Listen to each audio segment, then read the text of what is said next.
پاکستان کے زیر انتظام کشمیر کے پہاڑوں میں یہ موسم گھاس کٹائی کا موسم ہے، جس میں زمیندار اپنے جانوروں کے لیے استعمال ہونے والا چارہ پورے سال کے لیے اکٹھا کرتے ہیں۔ اس موسم میں گاؤں کے لوگوں کو باقاعدہ دعوت دے کر گھاس کاٹنے کے موقع پر بلایا جاتا ہے، جسے لیتری کہا جاتا ہے۔ یہ رسم ان علاقوں کے لوگوں کے لیے بھائی چارے اور اخوت کی ایک مثال ہے جو صدیوں سے چلی آ رہی ہے۔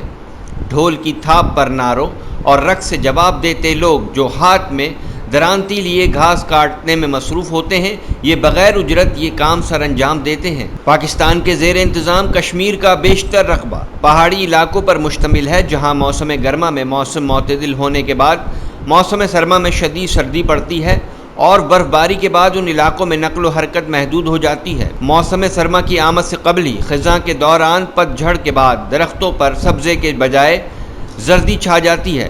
ایسے موسمی حالات میں جب برف باری سے راستوں کی بندش سمیت دیگر مسائل انسانوں کی روزمرہ زندگی کو متاثر کرتے ہیں، وہیں اس موسم میں انسانوں اور پالتو جانوروں کی خوراک کے مسائل بھی درپیش آتے ہیں۔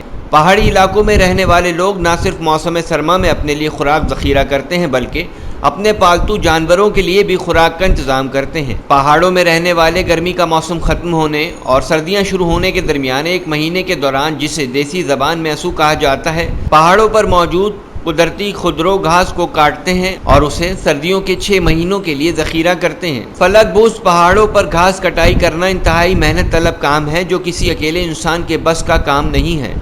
اس کام کے لیے ان علاقوں کے باسی صدیوں پرانی ثقافتی رسم لیتری کا سہارا لیتے ہیں۔ لیتری دراصل ہندی پہاڑی زبان کا لفظ ہے، جس کے معنی کاشتکاری، سبزہ کاٹنا، گھاس کاٹنا ہے۔ پہاڑی دیہاتوں میں رہنے والے اس رسم کو باقاعدہ ایک تہوار کے طور پر مناتے ہیں۔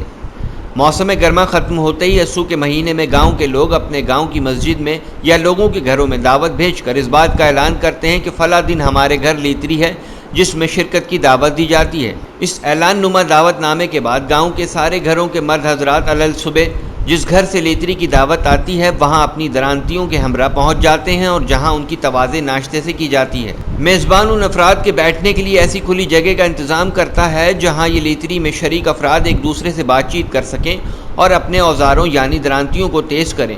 اسی کام کے دوران ڈھول والوں کی خصوصی آمد ہوتی ہے، جن کے ساتھ عام طور پر پہاڑی ماہیے گانے موجود ہوتے ہیں۔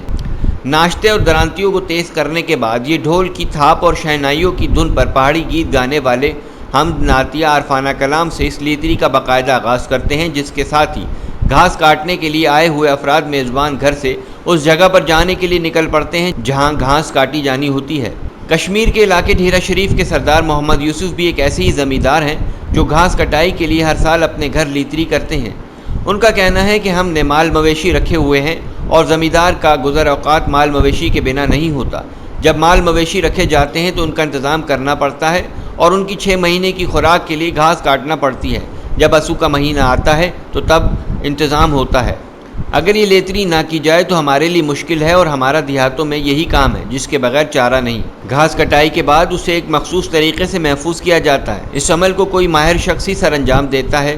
اوپر نیچے گھاس کے گھٹوں سے بنا یہ گھاڑا اس انداز سے تیار کیا جاتا ہے کہ بارش کا ہونے والا پانی اس میں داخل نہیں ہوتا اور گھاس محفوظ رہتی ہے۔ راجہ شاہد لطیف کا تعلق پاکستانی کشمیر کے علاقے کھابڑا سے ہے۔